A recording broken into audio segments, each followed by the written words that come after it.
Are you buying land? Are you selling land? Do you know someone who is? I'm Jay Knight. Let's talk about that today on Build Baby Build.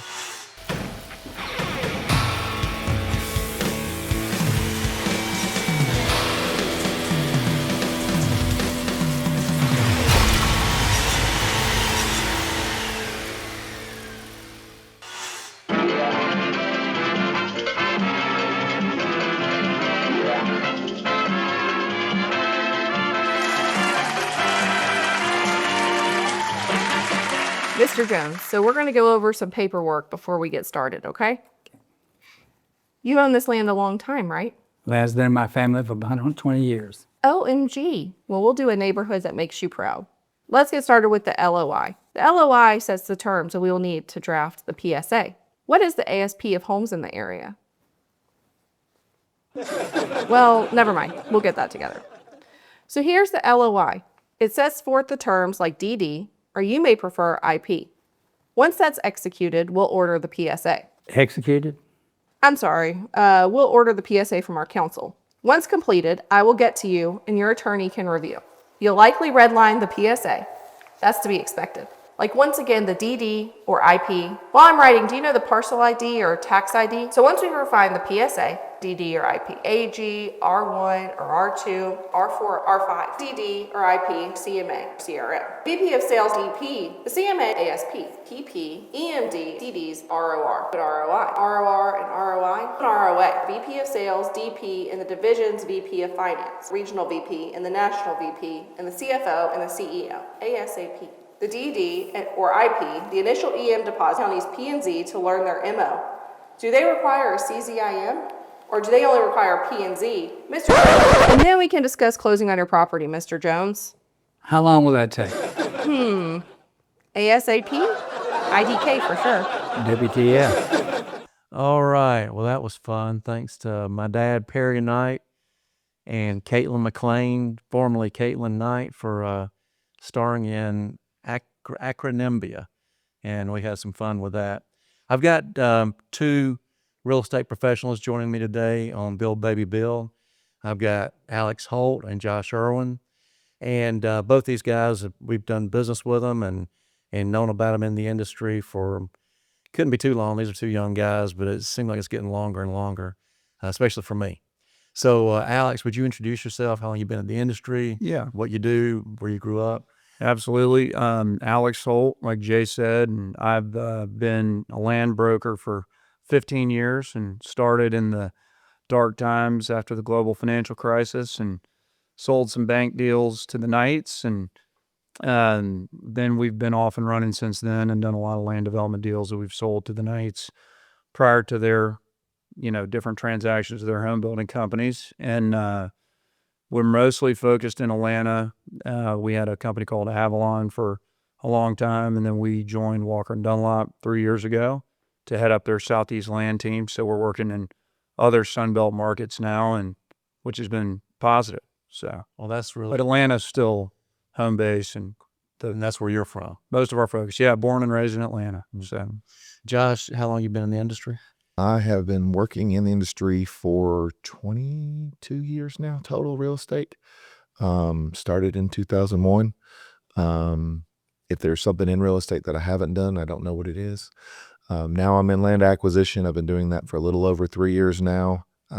Started with Davidson, moved on to D.R. Horton, and now I'm moving on to Century. I was raised in Atlanta. I was born in California, but I was raised out here. And like I said, I've been doing it for 20 plus years. Glad to So, hear. So what was the, I landed in land acquisition by the time you graduated from high school. And but prior to that, I'd been a framing contractor, then I was a real estate broker. What was your transition into doing land acquisition?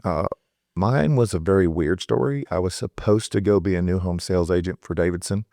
They offered me 2 subdivisions, and then they said, "Oh, well, we can't do that. We can't get rid of the people, so we can't move you." And they said, "Okay, well, we got this other subdivision. We'll move you into that one." I said, "Okay, great. I'll take it." They said, "Well, it's going to be about a month." I said, "Okay, great." They said, "Well, we're going to do build to rent with that, so we're not going to move you into that. Would you like to do land?" And I said, "Yeah, I'd love to do land. Let's go do that." And so that's how I became a land acquisitioner. Well, then you were kind of training yourself then, because Absolutely. a big presence locally. Yeah. And well, that's cool. You've done some big things to be self trained like that. Oh yeah, absolutely. It's been a lot of doing it myself. I did have a good mentor over at Davidson, Brian Muddyman. Yeah. He's with Ashton now, but mostly, yeah, basically walked in, just said, how do I do this? And they said, okay, well, here's what we need. Here's how you do it. I said, okay, let's do it. So, And then since then, and Davis is a big company, but you've been with big companies, and you're with Century, and yeah, that's a big company. So, Alex, you've been here long enough to see the business change from, this is a little off topic, but it's just noting that you've been doing it 15 years. 15 years ago, I think about 20% of the business was conducted by the publicly traded businesses. Yeah. Now we think that number is 65 to 70%. And it feels like more. Yeah, what do you have any thoughts on that, or just a recognition that it's Well, Atlanta in particular it's a big home builder town, and there were lots of home builders, and lots of home builders that had some money could go find debt, and find capital to put lots on the ground and build houses. And that has gotten harder and harder, and it hasn't gotten easier even when times were really good. So the home builders that have been able to build up businesses, the best exit now is to sell to a national.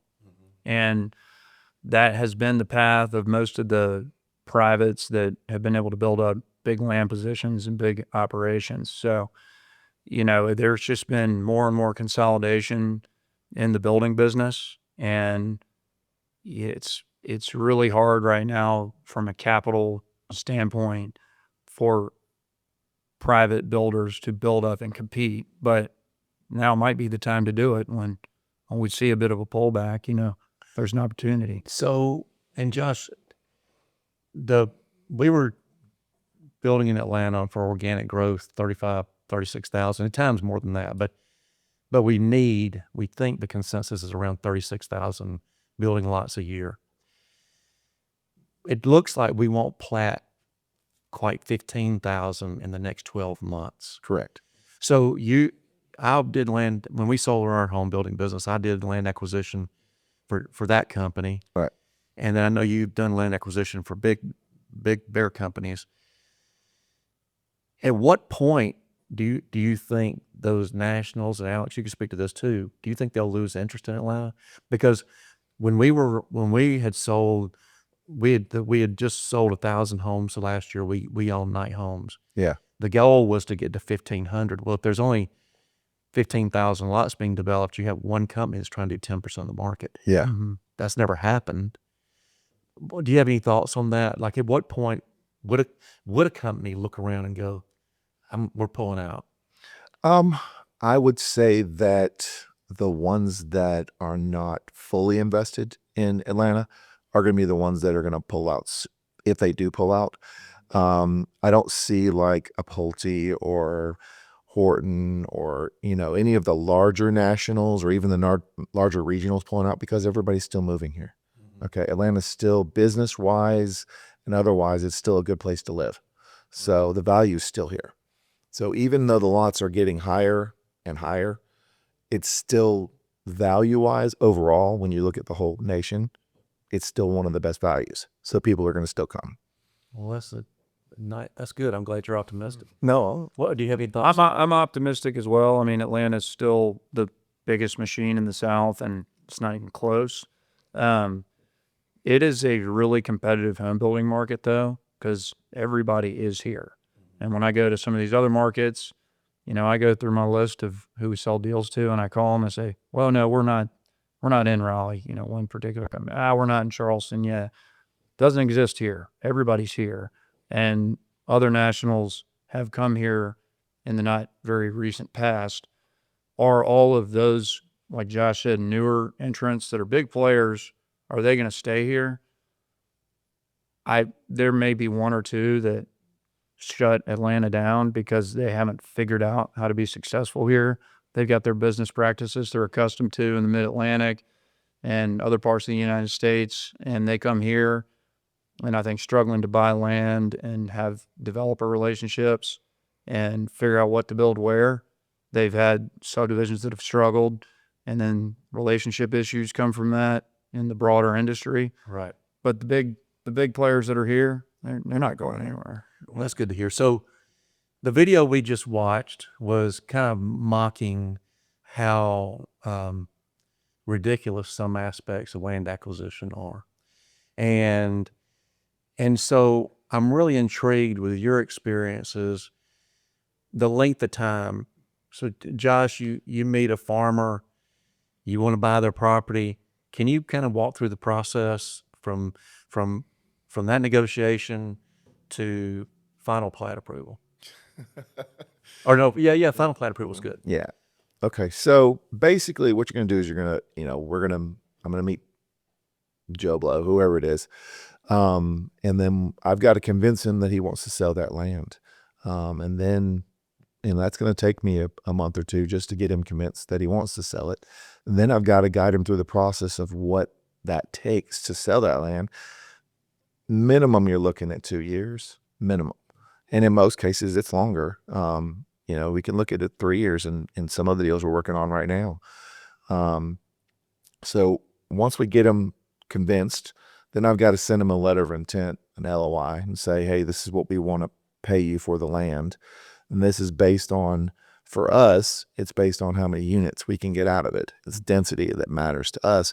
For him, it's what can he get per acre? Mm-hmm. And that's a complete disconnect that we've got to, connect with them so they understand that, yes, we know you want $40,000 an acre, but if I can't get the density, it doesn't matter.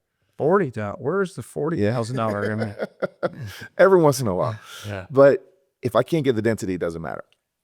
So once I get them on that, we get the LOI done. Now I've got to present all of that to a board or a group and let them know this is the property we want to buy. Here's not how much we want to pay for it. I've done a pro forma at that point saying this is what it should cost. This is the density we should get. This is the zoning we should get. But none of that's guaranteed. Right. So we get into the process from there where we're going, okay, well, let's take it in. Let's get a PSA done. Everybody agrees. We get it PSA signed. is Purchase and sale agreement. the contract. Right, the contract.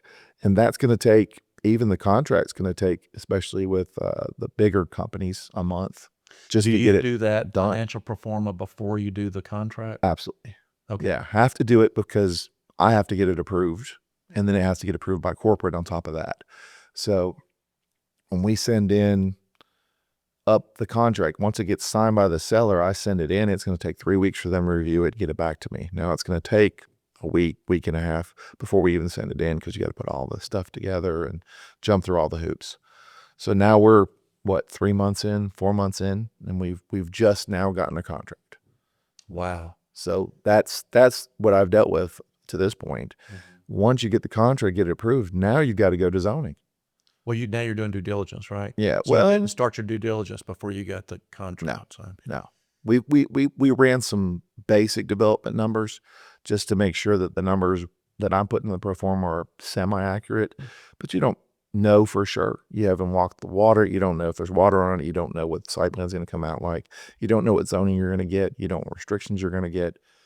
They're going to add brick. They're not going to add brick. You're going to have to be gated, all the different things that are going to come up. So once we get all that done, we send it up, they approve it, it comes back, we start a due diligence, we start the zoning process. Well, let's hold off there. Go ahead. So Alex, you're representing the seller, and you, by the time you bring it to Josh or me or any other builder, mm-hmm. you've already figured out they want to sell. You've got that figured out. You've got the price figured out. And you actually have got an idea of what the yield probably should be. Sure. Can you tell us sellers' expectations typically and how they deal with 3.5 months to contract, and then that's when the clock starts ticking? Well, to the point of why we're here talking about this today, I mean, when we're on the seller side, which is more our business now than it used to be, we used to be 70% buyer rep, and that's shifted probably the other way to 60-70% seller rep. We are just constantly from the outset trying to manage expectations, and we either have business people that are real estate people or companies. They're easier to make them understand, and you can explain the timelines, the process, how it's going to go. But you have a lot of private land sellers, older people who've lived there forever, or farmers, or out of state children that have inherited a property, and, their parents have passed away and they want to sell. So we are overly trying to manage expectations on timing, process, even from, all right, hey, we're going to get going with you now. It's going to take 45 days until we even have wrangled everybody up to start getting the interest in. We get to the best and final. We are moving beyond that into this LOI negotiation. None of this is going to happen in a month. All of it's going to take 3 months to where we're even getting close to having a PSA done. And with a private land seller, that's even harder because they're, they all have some anecdotal story about, we used to do it on a 5-page contract. And when you deal with any land development deal, it's a 45-page contract now. Right. So they don't have the right lawyer involved. You have to coach that lawyer along. That's the beginning. And we tell them all the same thing. We have the same story that's very appropriate to today's topic. When we first got back to really doing land deals in Atlanta in 2012, I would say, everything took 1 year. It took 2 weeks to get a contract done, 60 days to do due diligence, 3 months to get zoned, 3 months to get an LDP, and we closed. And prior to the GFC, everybody would get to zoning and they'd close because it was only 60 days to get Right. We used to close on zoning. And now it's 9 months to get zoned. And then, as you know, we've got, depending on which municipality in your Atlanta, we've got 27 different municipalities we deal with here that are understaffed and they make up rules as they go along the way. You could be 16 plus months getting your LDP. Mm-hmm. So we just try to tell everybody from the outset, depending on where we are, if we're in Gwinnett, if we're in Cobb, or one of the more predictable municipalities, hey, once we get to the zoning, this is a sure thing. It's still going to take 6 to 7 months.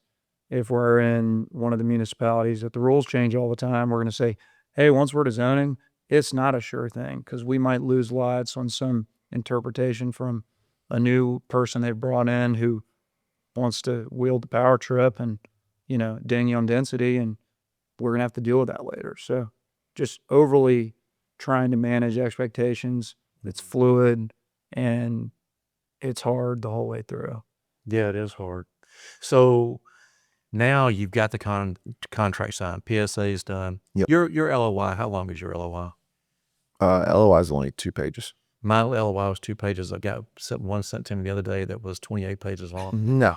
LOI. It's an LOI. No, it's just basic parameters of a contract. It doesn't need to be the whole contract. I know.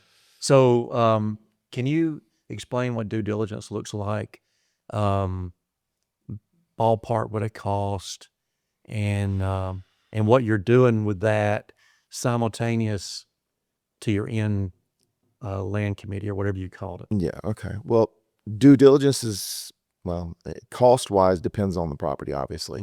Mm-hmm. If I'm looking for, a townhome deal or whatever, and I've got to put in a pump station, things like that, just getting the engineer cost for those is going to be, upward of $400,000 total that will be in. But what we start with was, first we got to figure who the engineer is going to be for the property.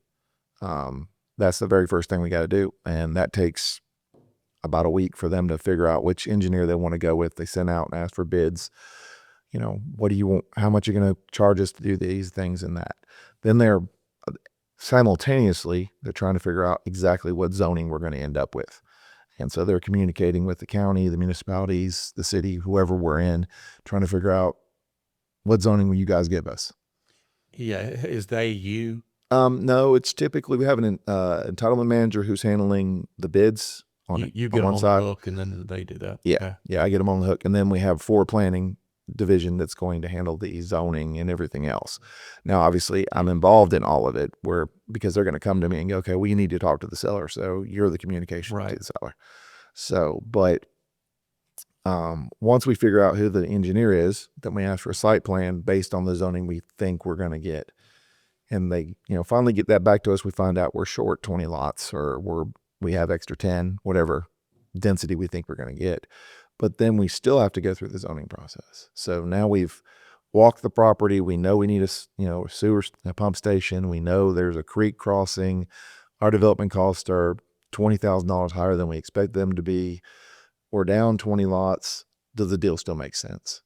So that's where we're at that point, and we haven't gone to zoning yet. Have you surveyed it yet?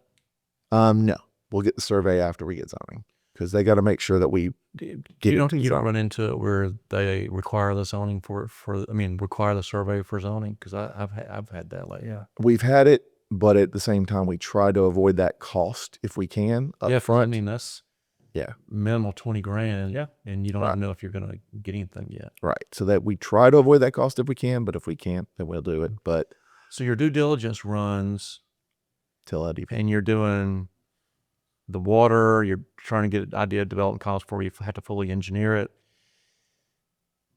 At what point do you do land committee, which is kind of, is that before closing or is it before the end of your due diligence? We're going to do multiple, what we call them starts meetings. So we'll have a starts before we get to, once we get zoning in, we'll have a starts meeting to go over what we got zoned. How's it going to look?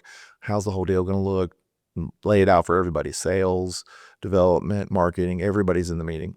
And then we'll do one at NOS, which is due diligence, notice of submittal. So we're done with due diligence. We'll give it one then, and then we'll do one as our final starts, which is right before we can get the community opened. So before we start putting houses on the ground, we'll do a third one. So Okay. Alex, what is the latest in the process that you've had a deal terminate? I'll tell you tomorrow or Thursday. Oh, That's the times we're in right now. I mean, we've got projects that we have an LDP in hand, and the clock is ticking to close. And our buyers, who are huge companies, they're saying right now, "Hey, we want a price reduction because of the state of the world." And I have we've got land sellers who are not in tune. They don't talk to home builders every day, and they're not distressed or they're not overly motivated. And they had a solid figure in their mind that was going to happen on a certain date. And when somebody calls and says, "Alex, go tell them it needs to go from this to this," they just say, "No." right. And I don't care what the reason is. And if you don't want to buy it, then we'll go fight over the earnest money, and we'll fight over all the materials you've produced during it. And Alex, you go sell it in the spring. And I go back, and Josh, who I'm talking to, Yeah. hypothetically, he has to call a guy in another city and tell him, "Well, this lady in Atlanta, this is her stance, and that guy goes crazy over there, and he's got to make a decision." So we've had them dropped days before the closing was supposed to happen, and we've gotten the earnest money sometimes, and we've fought about it sometimes, and we've had them fall over every way that you can ever see them fall over, and we've had them fall over really late in the game. I think that would be a benefit of working with a private guy. Yeah. Because he's not going to be able to afford to walk away from the Yeah. money he spent in that due diligence period, or the fact that he passed on so many deals to concentrate on your deal. Mm-hmm. The bigger companies, they've got so many in the pipeline. If they blow out 10% of them, it doesn't necessarily kill them. Yeah, no, absolutely. I was going to say, I know for a fact that we've probably dropped a couple after the contract has expired, essentially. So basically, we were supposed to close on said date, but if we don't get a letter from the seller saying you have to close, what are you doing? Yeah. We just sit on it and wait. And then once we get the letter, then we terminate.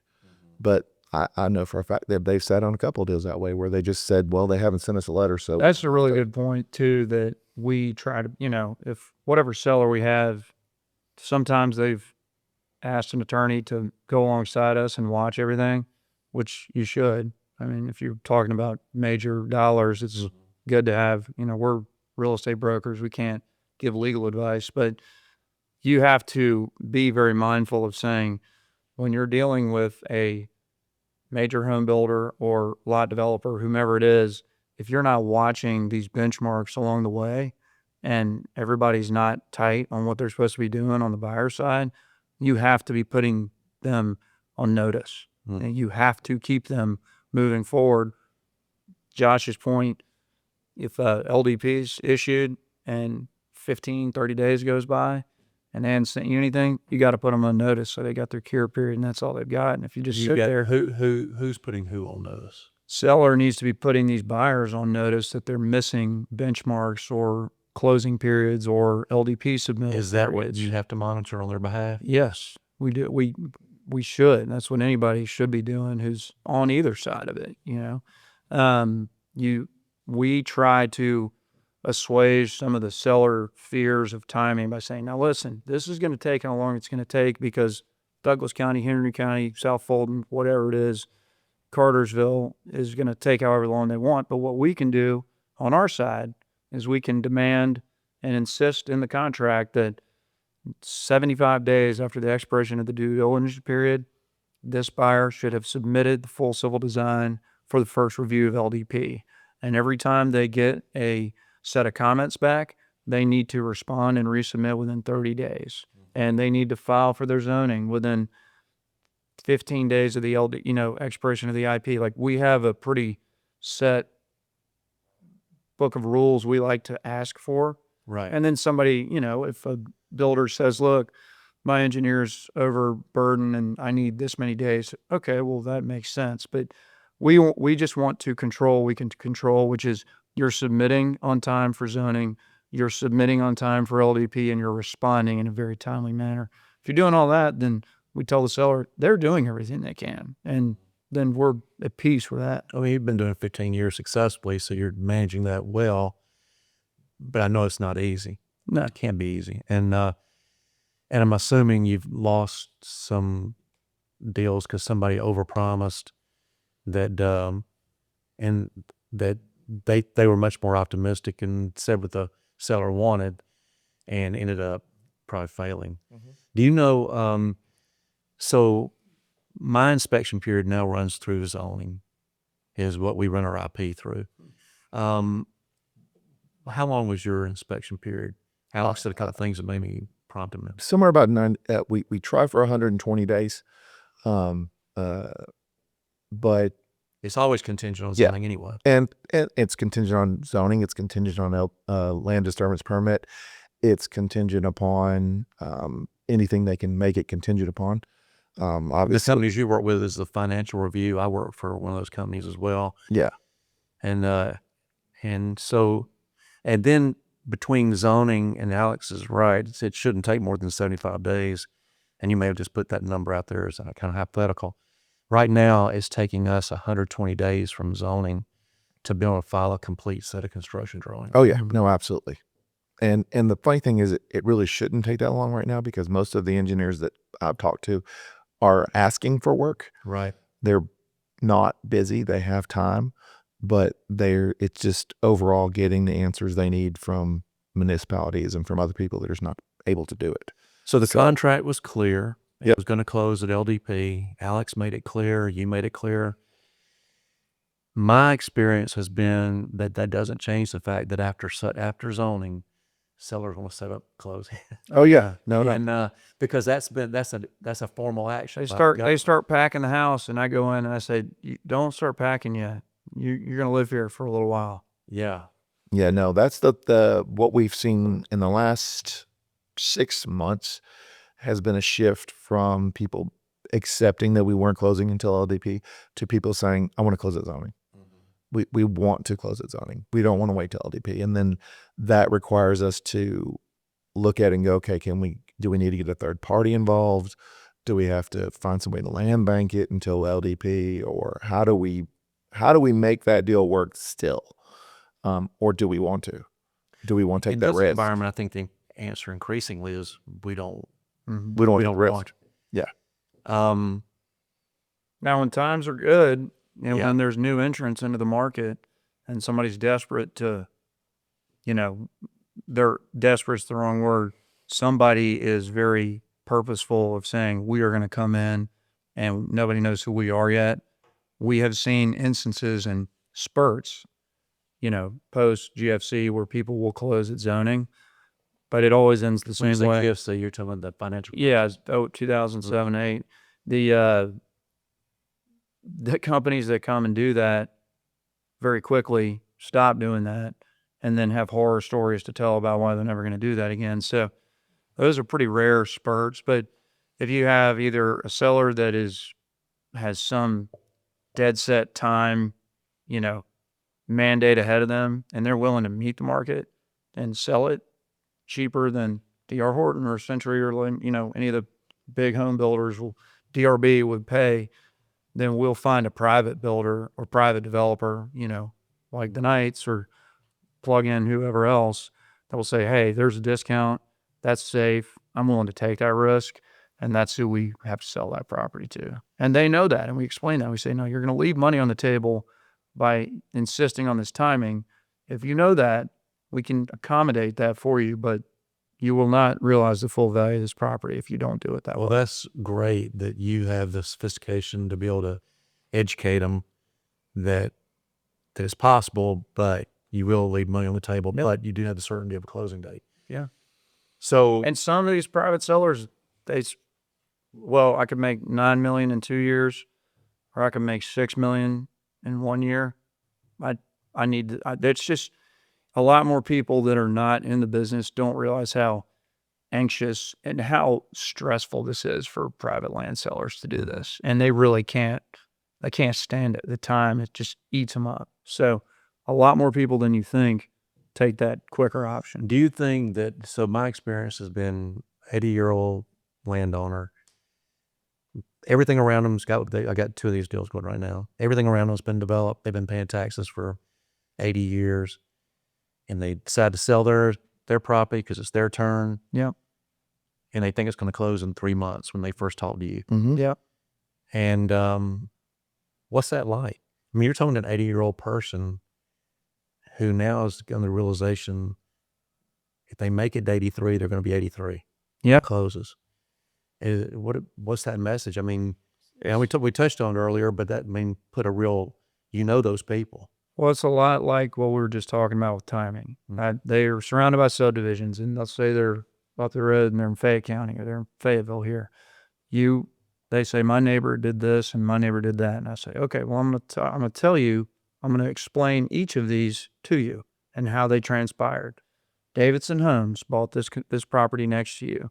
They closed last year and they paid what to you means $80,000 per acre, because that's what you understand. Now, what it was this many lots, so they paid this much per lot. Let me tell you when that started. Davidson put that property under contract 3.5 years ago.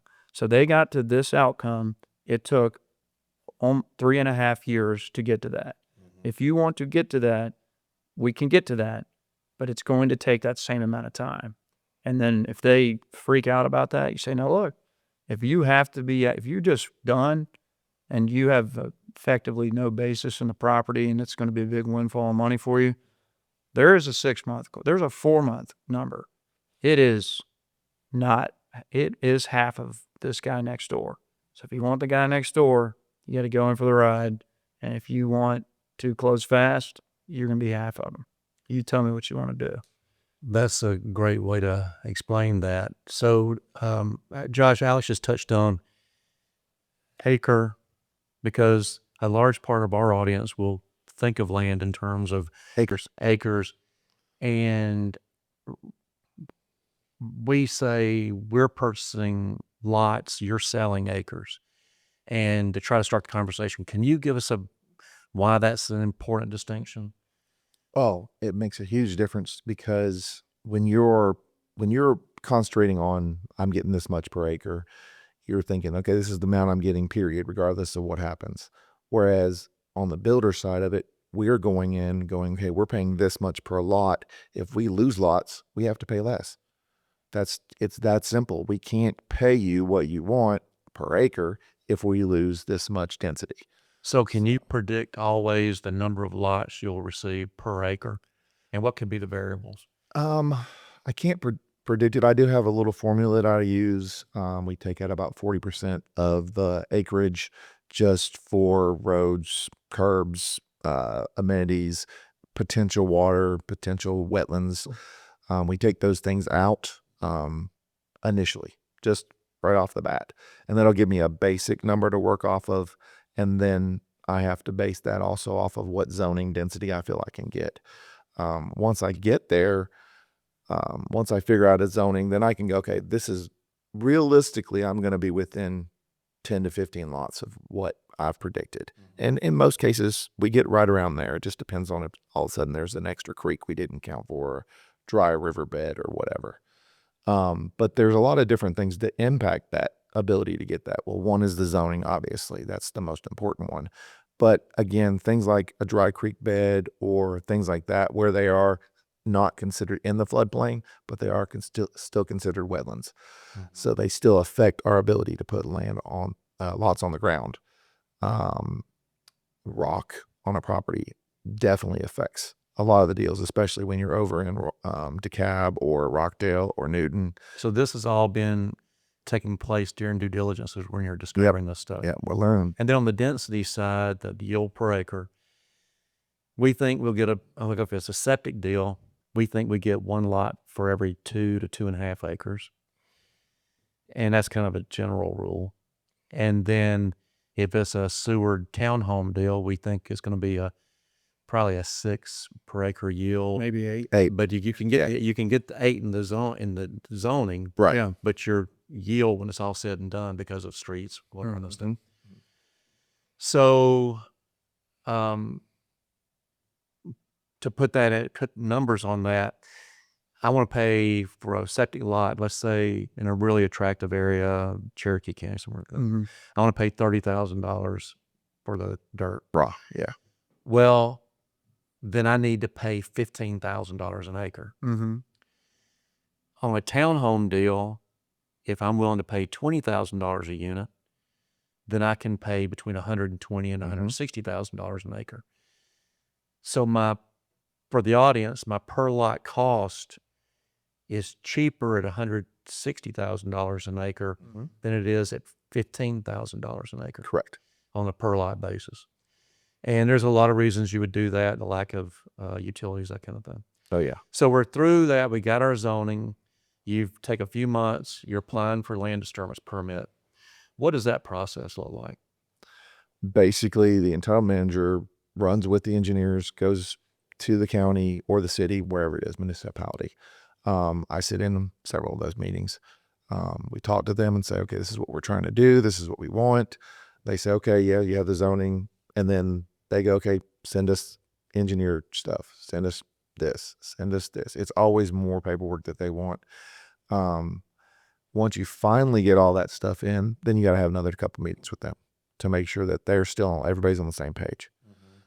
They haven't changed the zoning. They haven't adjusted, here in Henry, where Henry decided that at one point they were like, we don't really care about brick. And now they're like, we want 3 sides brick guaranteed on everything. 3-side brick. Okay. And even though the zoning doesn't call for it, they're like, well, but we really want it. They do that during engineering. Okay. So back to what you were talking about with people closing after zoning, that's a risk. Yeah. Because that could kill the financial Oh, yeah, absolutely. ability, the financial health of the deal. Yeah. And so, but if you closed after zoning, you'd be too late. Another horror story on that in closing after zoning, we zoned a piece of property, 170 lots, hay location. By the time it got through stormwater management stuff on the water runoff reduction stuff, water quality, we lost 20% of the lots to that because we had to do, I think it went from 170 to 120 lots, almost 30% of the lots. Wow. Because basically we had to turn the whole site into a biofilter. And it offers no value to the buyer at all. But had I closed on that property, all our lots just went up by 50%. Yeah. So, which would kill the deal. And then at the same time, we had a sewer letter that said we had sewer. And we were double checking that when all this stuff was happening. Found out that no, that was issued erroneously. The repair on this sewer, to bring that sewer upgrade, would cost $3 million, which even if we gave them $3 million, they don't have it on their schedule to do for 5 to 10 years. Yeah. And so this poor lady sat there, she's in her 80s, everything around her is developed, occupied. She endured all of that and the high school that was built across the street from her to accommodate all the people that sold homes around her. And now she doesn't get to do it. Nope. And if she were able to develop under their standards, then she would have sold 170 lots. And right now, she's sitting on that piece of property 4 years later. I like those stories. I don't like those stories, but I use those stories a lot because we've had a lot of them. You know, when the big point of this meeting, right, is to talk about conversing with land sellers and trying to tell them advice. And so often you have a person say, well, if I don't sell now, everything's just still going up around me. You know, land just keeps going up. Well, that's not true. There's many examples of that just on overall market. But the biggest fear that I have and that I really try to impress upon people is this county has been exploding with growth. And I have seen it happen in Forsyth County, and I've seen it happen in the city of McDonough, and all these places. They are going to put a 2-year moratorium in place, and they're going to change the rules, and you're going to go from 170 lots to 70 lots.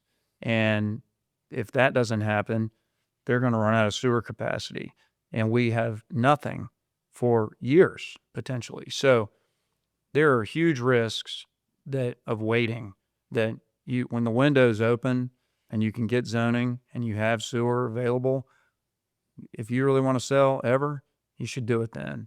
You know, the up and down of where the market's going to go should not be as big a factor to you as the window closing on being able to sell the land for development, which happens for a lot of reasons. That's a great point. You know, just a couple of years ago, a raw townhome lot with LDP in hand on the south side of town. Yeah. What could you sell that for? 15 grand. I'm talking about a couple of years ago. I was thinking, Oh, you mean like 2 years ago, not 5 years ago? Yeah. Oh, yeah. 35, 40 grand. yeah, we were getting shopped and we were considering things 28 to 30, raw sewer lot, town lot, south side.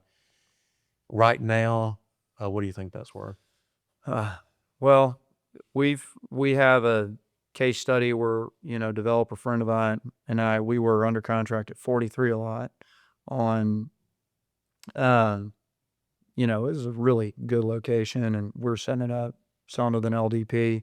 Then that's in the boom times, 22, 23. We've had to effectively cut that in half, and, you know, he's stomping his feet, and I'm telling him, hey, I think we're doing pretty well here compared to the others. In a not as good a location, if you're getting $20,000 a door right now, I think you're doing pretty well. The townhomes they are soft is not even the word. Yeah. You know, it's very tough right now. We had some that with LDP in hand that marketing at 30, and I've got an offer on them for 19. Yeah, I was gonna say anywhere between 18 and 20. Yeah, 22. and I mean, and I get the 19, I understand it, and but to your point, not only did that land not go up in value, it came down by 50%. Yeah. And even 50% lower, there's not a bunch of people lined up to buy it there. Yep. No. So you're permitting the deal. You've gone through the zoning process, all the meetings there. You've submitted your construction drawings. You get a set of red lines back where they've edited to your plans. Explain what happens then. Well, once we do actually finally get the LDP, No, I'm talking about when you get your set of red lines. How long is that process? Because Alex explained that used to you could get your permit in 60 days. Yeah. And so what's your experience?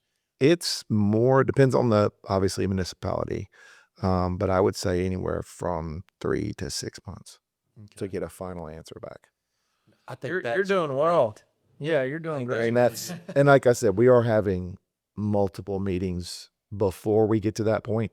So once we get to that point, we've already had that discussion. The red line comes back, but we've already had the discussion on what they were going to come back at. We already knew ahead of time what adjustments they wanted us to make. Well, So we're trying to, you're trying to communicate as much as possible ahead of time so that you can push that timeline and shorten it as much as possible. So so it took you I think it takes 4 months to go from zoning to submitting construction drawings. And then you're thinking, I mean, you get yours within 6 months after that. So Yeah. 10 months after zoning, you've got your permit. Yeah. Yeah, we probably are a year after zoning is what we kind of get our heads around. So we're kind of walking the same path. Although for me, my experience has been we get a set of red lines back from the municipality. Our engineer fixes them right away, submits. We get another set of red lines back, and they've added comments. Yeah. That's when it crushes you. And so then it becomes this long process for the municipalities. Municipalities say they don't do that, but our experience has been they do. Oh yeah, they do. And when we went back and reviewed why we were getting turned down on some things, and it's not us, it's an engineer, and these are really good engineers. They're all PEs, so professional engineers certified by the state of Georgia or whatever state they work in. So they're qualified people. We're not really getting things turned down for code issues. They get turned down for the font size they used on the plans, or the location of a title block, or the sewer profiles were on the 14th page and they wanted them on the 11th page. And that's been some of our frustration. Yeah. So you're monitoring it through LDP. You're letting the sellers know. And the best we can too, when we're not. I don't really have that many conversations with you, and I think I could do a better job with that. Yeah. Listening to you guys talk, I think I could do a better job on the submittal side, and I think I could do a better job on the update side, because usually after the contract's signed, it's kind of on autopilot, and I touch base. We touch base occasionally, We try to monitor, and we try to see, when are these hearings happening? When are these submittals happening? When's the last time you got comments? How long have you been waiting? Because, we want to keep our seller closely informed. Hey, it's moving. They're working. They're spending money. They're not sitting there idle waiting to submit comments back or respond to comments when they feel like it. So, that's good. So then you get your permit. Yep. Do you have to have one final meeting Yes. with your land committee? Yeah. Before closing? Yeah, it's one of our final starts where we sit down, we rerun the pro forma now that we've got all the numbers finally in. We actually know what our financials are going to look like. We make sure everything works, make sure it all pencils still, discuss any of the major issues that we have to deal with. We know that are going to, if there's a lot of rock, we know we're going to have to deal with, or there's a pump station we have to deal with, or we've got to pull sewer from, 1,500 And by now far you've away. got the construction drawings, you've got Yeah. really tight numbers on your development cost. Yeah, so we know what everything's going to cost, but we still want to go over it again to make sure that that everybody's aware of it. So development needs to know that these are the things that we know that this is the cost. You got to keep it in that budget when you're laying it all out. We know this is the cost. You got to keep it there, because if you don't, we're going to go close, and we don't have a way to adjust it now. So you've got to make sure that you've got your numbers right. So we take those numbers, we sit down, everybody, we send it out to marketing's there, sales managers there, everybody's there. We've picked the product line that we want to put out there. We made sure that product line is going to fit in the market. It's going to work. And then once we get all that approval, we send all that back up to corporate, and corporate looks at it one last time and says yes or no. If corporate says no and you terminate the deal at that point, do you get the earnest money back the way your contract's written? Is it continuous on that review? So you do get it back at that point. Yeah. All right. So the pro forma is based on kind of the last 2 quarters of sales. Yeah. Well, our pro formas, we base it on, for the most part, we're going to do, if it's townhomes, we're going to say we're selling six units a month for a single family. Now, obviously, as sales slows, we're going to have to adjust that. But since in most cases you're doing your pro forma based on 2 years away or a year away for development, so you're still a year out. You can still adjust. Say we're looking at 4 units per single family, and we go, okay, well, right now we're only doing 2 in this area, but we think we're really going to do 3. So let's adjust it to 3. So that's why one of the companies you had worked for was more aggressive than anybody else, because the people that I've dealt with would use a more conservative number. Yeah, no, they're going to go with what they actually have done consistently in the market versus what the actual market says it is right now. So you've got your permit, you get the go ahead, y'all close the property, you're developing it. We budget 12 months from LDP Yeah, to a year. flat, Yeah, a year at least. and then it'll be 6 months before you'll have a marketable home. No, they'll put something up within the first 90 days. They'll have a model up in the first 90 days. Okay. All right, because we're budgeting 6 months to have the first residence in the neighborhood. Yeah, After final plat. they I like yours better. no, they rock really hard on once they've closed on something, especially in this market, because they've limited their takes. They're only taking a certain amount at a time. You know, they want to put stuff on the ground as So quick it's as still possible. 15 months after you presented the performa. Oh yeah, oh yeah. So you have to wonder what value the performa has, because it's essentially a crystal ball. Oh yeah. You're basing it on 2 years past or 2 quarters past, and you're predicting what prices and absorptions will be Well, that's one of the things that years from now.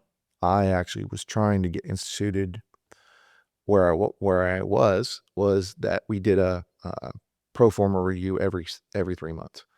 So basically a quarterly review of the pro forma, just to basically pull it, update it, make sure it still fits the market.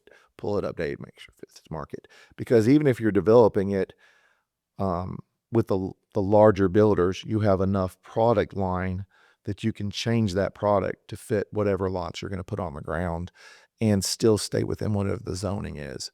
So if we needed to go to a lower grade product to make it fit the market, we could, or if we need to go to a higher grade market, because the market says that you can sell 4, but you got to be 3,000 square feet. So, okay, we got to go to a higher grade market. You need to be able to do that as you're developing the lots. They weren't doing that. And Right. so that was something that I was trying to get instituted on a regular basis, was that let's look at these deals quarterly to make sure that we're keeping those pro formas updated. And that's after you close the Right. property and you're building the houses. So Alex, what do you think from your standpoint in 15 years, and I should probably give you some heads up on this, what were the biggest obstacles? What do you think are the biggest obstacles now? What's the hardest thing for you to overcome when you're doing this?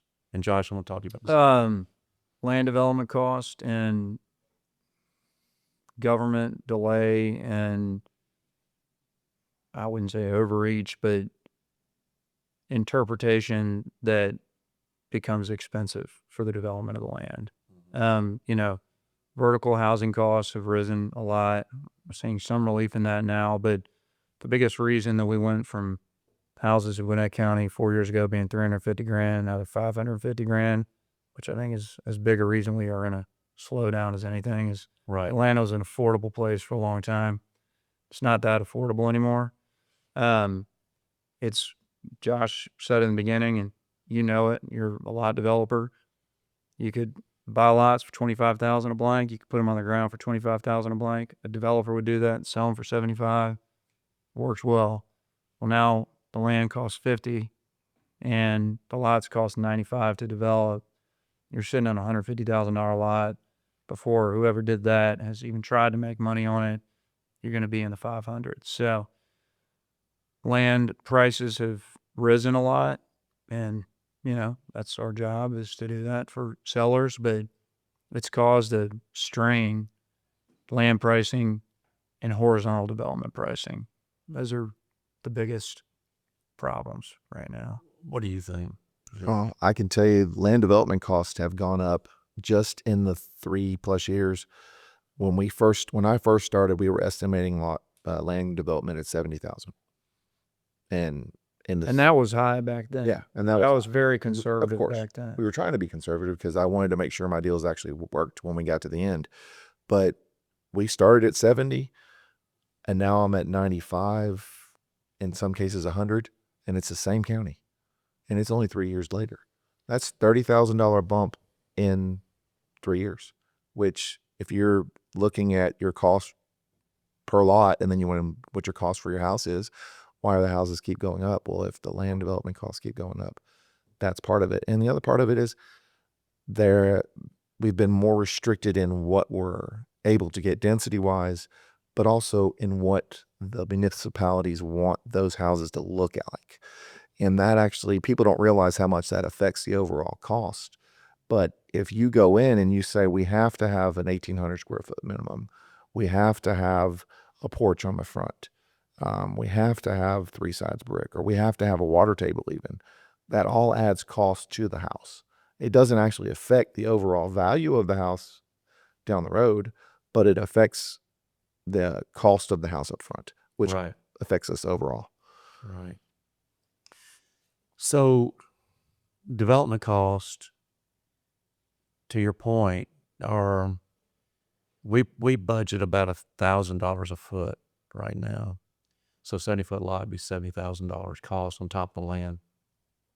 And you're doing it more efficiently than one of the big guys because they're all trying to find, not to exceed contracts, and that's expensive. It is expensive. One of a guy you guys all know, Neil Coble, he and I were talking the other day. We were talking about development costs and wondering why, since there's the amount of stuff that's being developed right now is pretty low. Mm-hmm. Historically, why they've gone up so much, you would think that they would go down, Right. and people trying to get that work. And his thought was that there's been so much consolidation in suppliers and things like that, concrete, pipe, there's only a couple suppliers of that stuff, and they can essentially charge what they want to. I don't know about that. We were hoping that fuel costs would have helped because we were all getting hit by this. Do you guys get on your bids when diesel was going up? Oh, yeah. Yeah, the fuel surcharge thing, or a setup fee, and all those kind of things. And but when they came down, I don't remember them discounted by that much. Nope. Maybe we need to do a better job. Yeah. One big concern is just affordability. And while I think the municipalities, through slow walking everything, I think there's 11 moratoriums around Metro Atlanta right now alone. And a moratorium for our audience is just when the municipality decides they don't want anything built there, and they just close the doors for business, and it'll either be for a zoning application or a land disturbance permit. What's really unfortunate is when they've zoned a piece of property and then they won't accept an application for a preliminary plat approval and land disturbance permit. So everything's just on hold. I think there's a number of people working on some guidelines for that, but right now they're not in place. So we've only, in Metro Atlanta, and you guys work all over the Southeast. We work in the Southeast, Josh. You've mostly worked in Atlanta, but your companies work all over the country. Yeah. And so what we see is the moratoriums.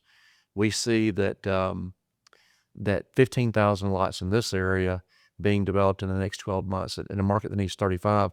A lot of it's due to moratoriums, a lot of it's due to slow walking. But a lot of it's due to the fact that we don't want what the municipalities are willing to give us. That's true. I mean, we would have zonings a few years ago. We have one in not far from here, 3,000 square foot minimum, 4-sided brick. It might have been a 100-foot lot. I'm not certain.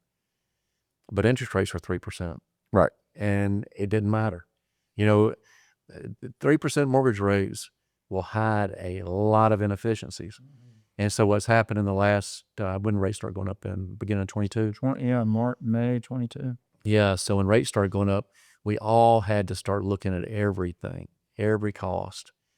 And what we learned was we could get a site contractor to come down a little bit. We'd get our framing contractor to come down a little bit. But the government was responsible for 26% of our cost. And it was through direct fees or compliance with something. Right. And they didn't negotiate. No.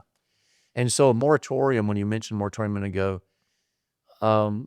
what's interesting about moratoriums is when a county does that, they're making an admission that they are poor managers because they've collected impact fees through water meters, sewer taps, all those things, with the idea that just so everyone know, when we Right. develop a piece of property, we pay for the sewer lines, Right. we pay for the water lines, we pay for the streets, and then we give that to the municipality.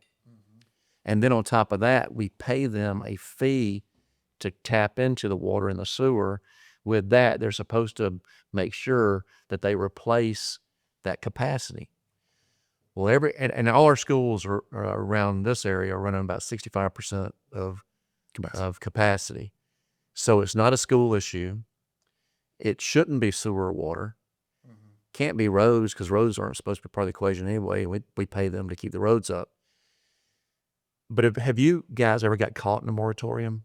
Oh, yeah. What was that like? Well, I mean, the sellers, is devastating for them, and they just keep saying, well, what are we going to do?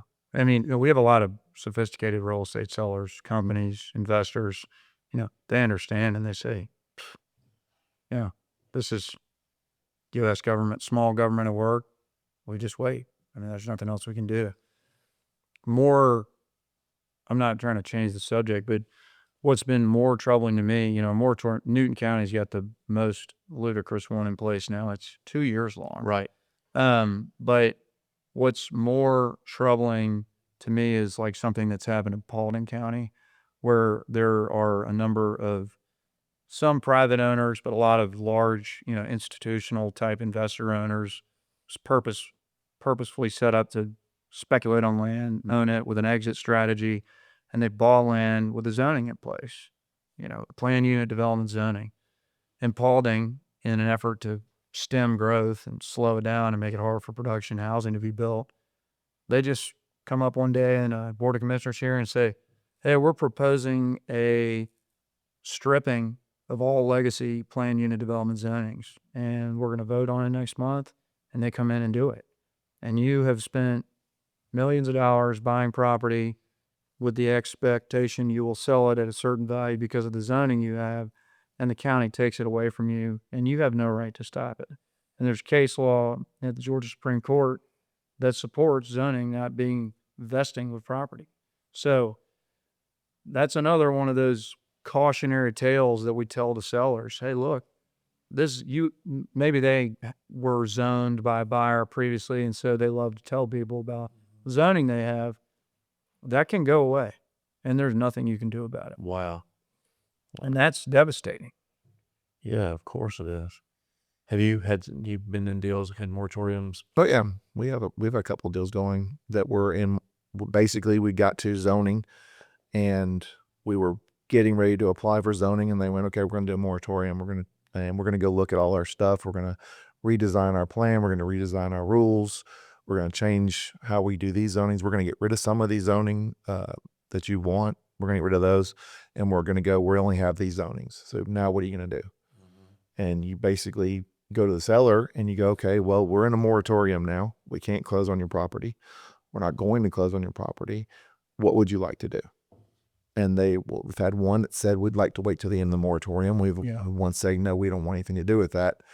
We're out. And we went, okay, well, have a good day. And the one that held on, we amended the contract, just said, look, once the moratorium ends, all the timelines start over. Right. Because we have to basically go back and see if the deal works still.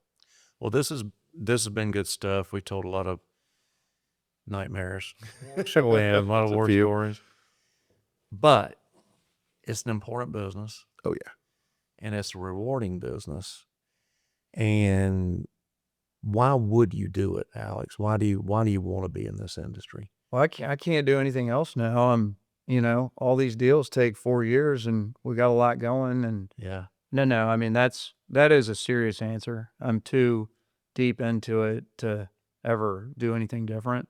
And, whatever it is, I love this business and I want to keep doing it.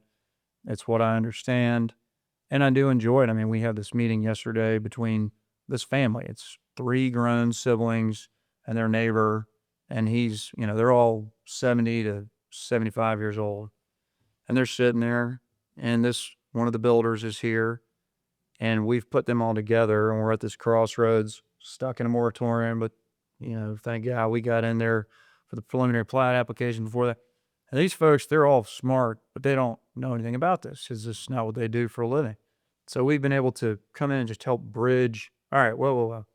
Let us go on the seller side and do this. We're going to be better heard than Big Builder A. And I really love being the bridge to say, hold on, everybody, you just chill over here. Let us go do this. We have this. You can come back here. And everybody calms down and says, all right, that makes sense. I get a lot of satisfaction out of helping people stop freaking out and come together and say, let's slow down, let's figure it out. So I enjoy the human element of it a lot. And, when you get to the end of it, it's a long road now and it's very satisfying. It is. See, it's funny. I'm the opposite. I enjoy the physical part of it, finding the land, making the deal, putting it all together. To me, that being in real estate for as long as I have and doing the different things, this was a new challenge.